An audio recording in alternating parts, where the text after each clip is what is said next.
Okay, so here's my ParaDox Brothers deck, pulling from Duelist Kingdom and YuGiOh GX. So I also use, I kind of bend the rules with a couple cards here, as you see. These are basically my fusion deck, my extra deck, and I'll explain that as I go. So I use one of each Elemental Lord, Elemental God, whatever you want to call them. Kazujin, Suijin, Sanga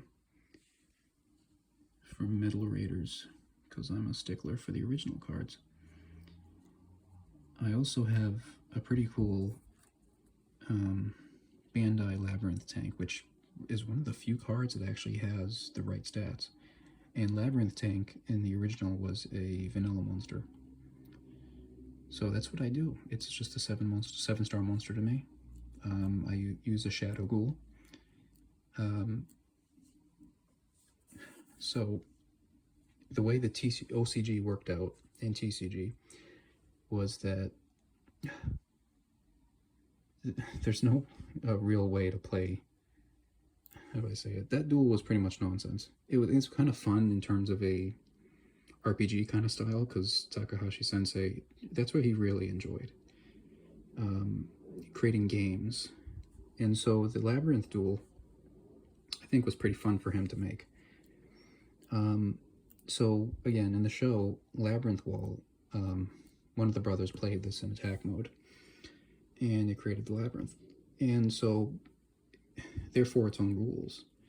So when they polymerization Shadow Ghoul into the wall, it was able to bypass these squares and glide on the wall, just like in the anime manga.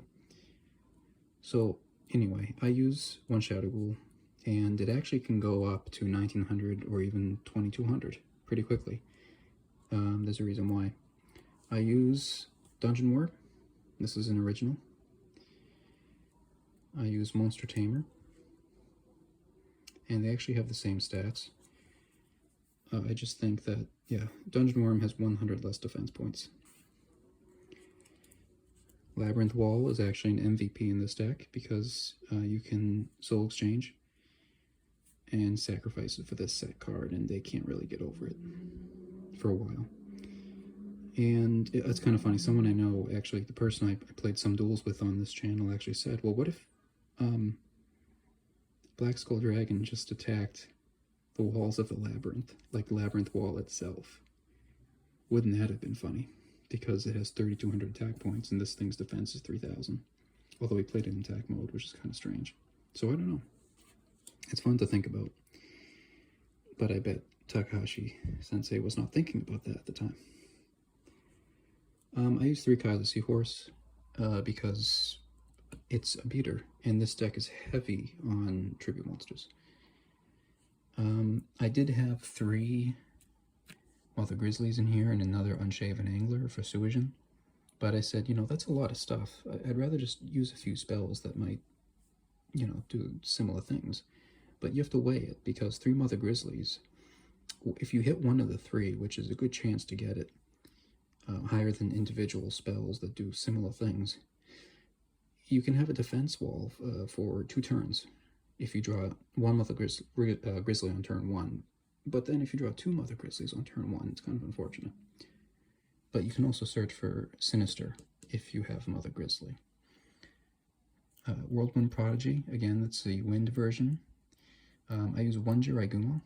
In the anime and manga, Jiraigumo was a trap card that basically attacked for 2,200 points of damage. And so if the monster was stronger, you could obviously ward off Jiraigumo. But if it was weaker, Jiraigumo killed the monster. And something in me felt nostalgic about this, and I said, well, why not just include a Sangan and a Witch of the Black Forest? Because Witch can actually search for Monster Tamer, Dungeon Worm. You can also search for Shadow Ghoul.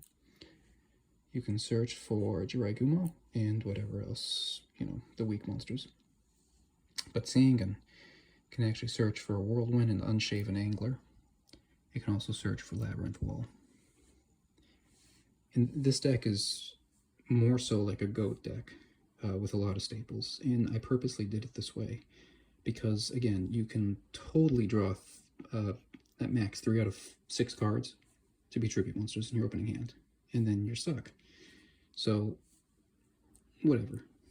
My rationale is, you can use some of these cards to fuel the bigger monsters, and even when you summon the bigger monsters, you have to pay 2 cards to summon it, and then what they can do is just fissure it. I don't know. So, each brother in Yu-Gi-Oh! GX used 1 tribute doll. They probably had more in their deck, honestly, but I put 2 in there just to, say, hey, they used 2 collectively, and this fueled 4 cards. And I thought about it, and I said, well, Sinister is great. Sinister, Witch, or Sneagan is great with Tribute Doll, but Scapegoat is also great with Tribute Doll. Staples, Graceful Pot, Soul Exchange works in here because of the tributes. Snatch Steal, again, tributes. Snatch Stealing into an 1800 is, it's keeping you afloat. 5 stars, 1800. Swords of Light, it gives you a couple turns to sacrifice these monsters for the bigger ones and to set up a couple combos. Scapegoat, again, stall, but also tribute doll. You can also use a Ryoku with a Scapegoat to attack one of the monsters, and yes, it is technically 1-for-1 if they Sakuretsu armor your goat, because they'll basically be getting rid of your Ryoku, which is a 1-for-1. Fairy Meteor Crush, yeah, they equipped it on Gate Guardian in Yu-Gi-Oh! GX. You can also equip it on their monster, and if their monster attacks your Scapegoat, they take the damage. And that was brought to my attention thanks to the person who played me on this channel. He thought about that because we never used that back in the day. Magical Labyrinth. I said, I just want to use Magical Labyrinth.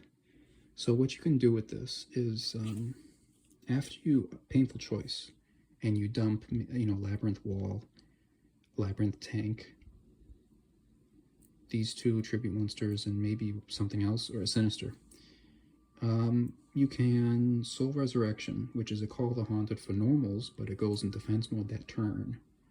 So if you Soul Resurrection Labyrinth Tank on your turn, you can switch to attack mode and attack. But you can also Soul Resurrection Labyrinth Wall and have a 3000 defender. On your turn, you play Magical Labyrinth. You sack Labyrinth Wall, and then what I do is I special summon Wall Shadow from the extra deck. Just kind of fun. Because this card does not exist in the lore. Wall Shadow was just what they called it Wall Shadow. It's like when a character makes up an attack name, So, this also does not gain attack points, just like regular Shadow Ghoul. So, having this in your main deck is really garbage. Worse than garbage. Painful Choice fuels everything.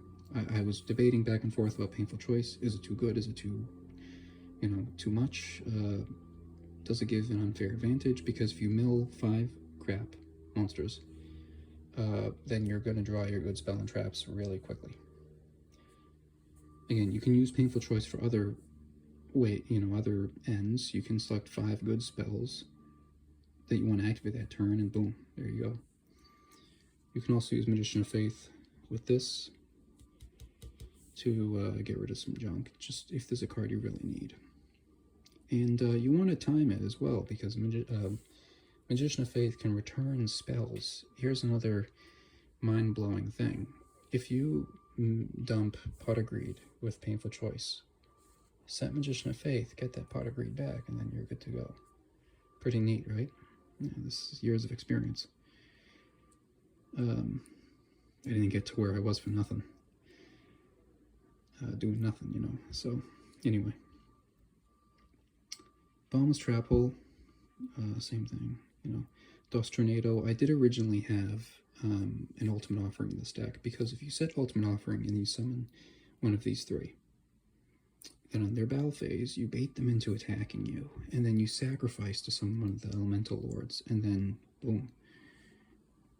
That's an advantageous, or not advantageous, but it's a position where you revealed what's in their hand, a monster, and you can attack it and possibly destroy it, overcoming that. And that gives you almost like a trade-off. You have an active ultimate offering, and it's not destroyed, so you don't lose anything, really. You do a 1-for-1 with the tribute, and you summon the big guys. Likewise, you set one of these 3 fuelers. You sacrifice it to summon one of these 4 on their turn, which is great. But I decided against it because it was just too slow. But you can totally make this a more focused deck like that. Judgment of Anubis, it was really random how he set that and activated it. I wasn't expecting that at all.